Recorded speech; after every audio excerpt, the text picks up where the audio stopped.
Così come era stato per l'avvio, anche la fine della zona rossa dell'Arcella sta dividendo cittadinanza e politica. Si discute sull'eventuale rinnovo e si attende la convocazione del Comitato per l'Ordine e la Sicurezza Pubblica, che dovrebbe essere convocato come sempre di mercoledì in prefettura. Solo allora si saprà se ci sarà una proroga del provvedimento, anche se il ministro dell'Interno Matteo Piantedosi in città proprio in questi giorni ha annunciato che verrà rinnovata. Se ne discute, io so che c'è anche molto apprezzamento qui a Padova come altrove, perché poi non è altro che un modo per rafforzare la vigilanza e il controllo sul territorio, come auspicato dai cittadini da più parti, quindi vedere la presenza maggiore, più visibile appunto delle forze di polizia e soprattutto scandita nell'operatività da determinati obiettivi, quindi ecco perché continueremo.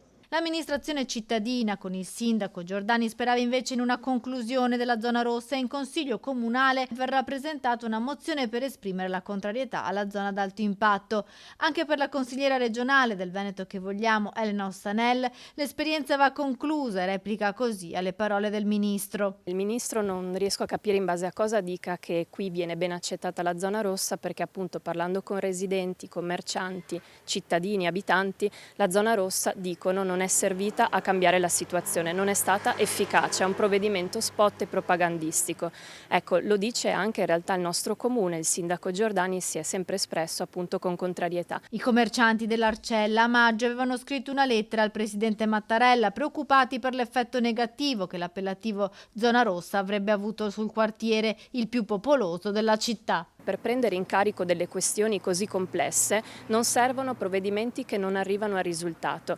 Parlando di alcuni dati che abbiamo visto sui giornali, se nel mese di giugno sono stati fatti 1350 controlli e abbiamo avuto 7 segnalazioni, vuol dire che questo provvedimento non serve nemmeno alla sicurezza che viene tanto propagandata da Piantedosi. Cioè io mi chiedo, le forze dell'ordine, se lavorassero normalmente, con i loro turni normali e non con una zona rossa, e tra l'altro vorrei chiedere al Ministro quanto è costata ai cittadini un provvedimento di questo tipo che non porta risultati, non avremmo avuto gli stessi controlli e magari anche gli stessi risultati. I residenti si stanno attivando tantissimo da anni per rendere questo quartiere migliore. Ecco, non è con la zona rossa che si risolvono le questioni, i problemi dell'Arcella.